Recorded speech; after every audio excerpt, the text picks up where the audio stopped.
I don't know if you necessarily want to say it's fond memory, but I think probably the most interesting situation that we had is we were working on a financing for portfolio properties. And we had about 2 weeks to get the documentation done and get it closed. We had to get everything finished up by Tuesday morning. And so we were working from about 8 o'clock in the morning till 11, 12 o'clock every night. You'd go home, you'd crash, you'd wake up, you'd get back to the office the next morning. And so every day, Saturday, Sunday, full on. It came up to the final Monday, and we were just absolutely shattered. Got in the office, I think it was about 8:30 in the morning.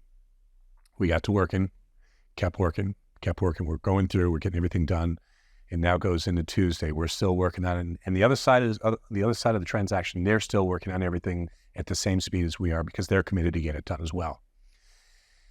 But we're still going. It gets into Tuesday night.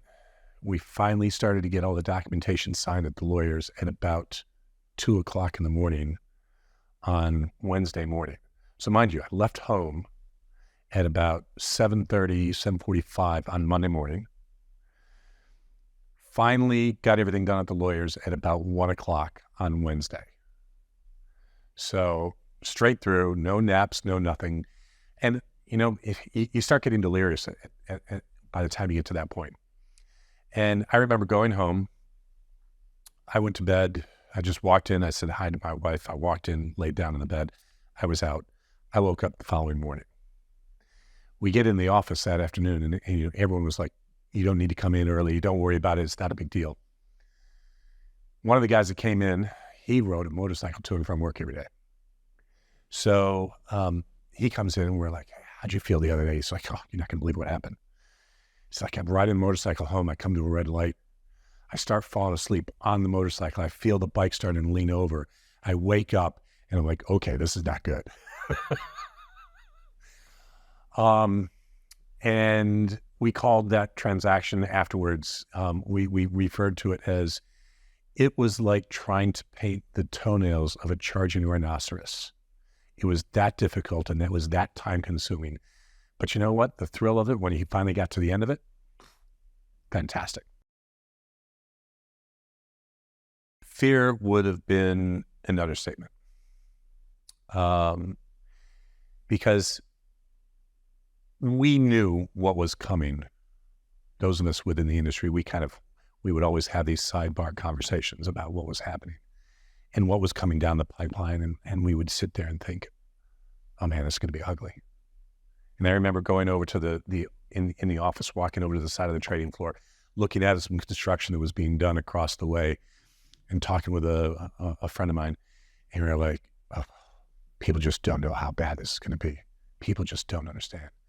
And so everyone thinks about the start of the credit crisis as being September 2008. It started long before that. And I remember in 2007, going on holiday, taking my summer vacation. And I was standing in the queue for security at Heathrow Airport. And I just sat down with my team that morning. We just marked the portfolio. We just kind of did everything because I'm going to be out for 2 weeks. So I want to make sure everything is sorted. And I got a phone call from the European treasurer. And he said to me, what's the mark to market on your portfolio? And of course, I'm thinking to myself, oh God, if he's asking this, it's happening now. So we went through it. At the end of the conversation, he said, look, if anything changes, let me know right away. Okay, done.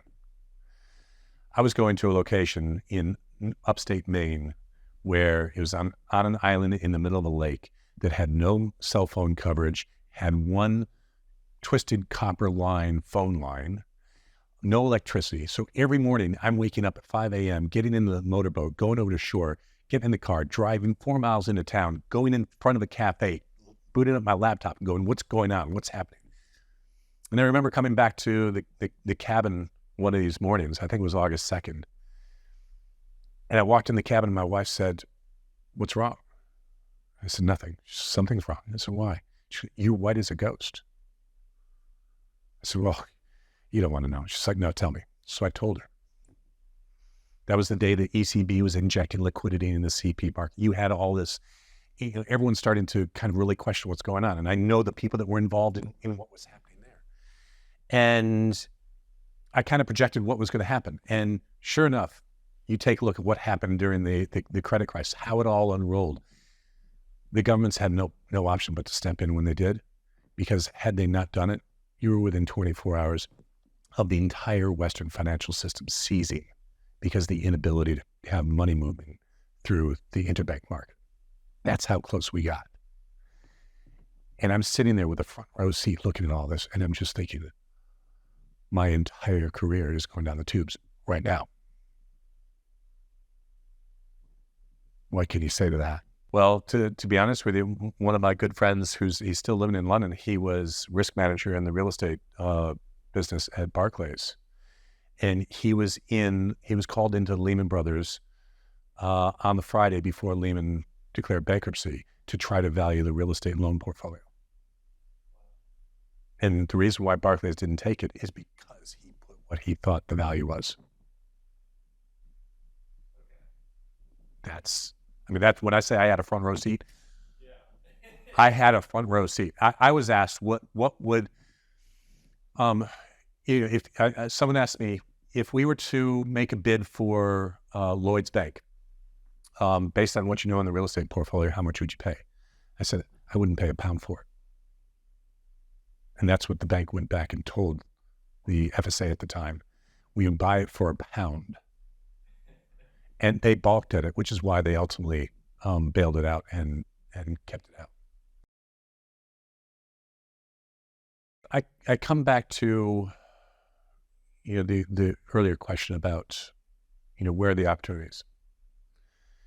And I think you take a look at Asia Pacific, and the reason why I think there are going to be opportunities is because what often happens is the regulators don't really understand what's going on. The market's moving so far ahead of them. They're trying to catch up, and then they start to take actions. And when they take those actions, they actually exacerbate the problem. That, to a large extent, is what I feel and have felt for probably the last 14 years is coming through in Asia Pacific.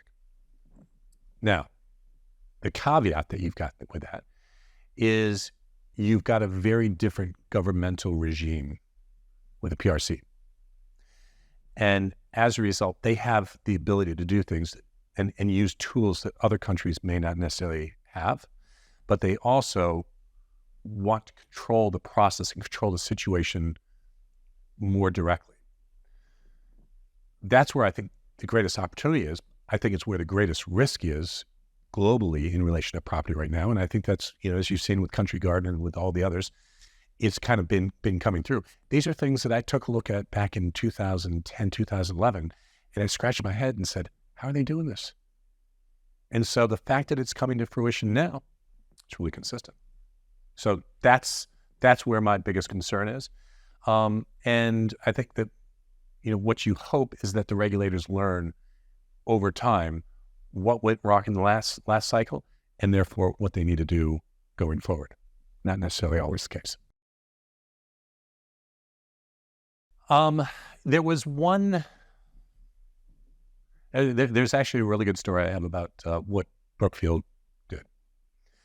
And I worked on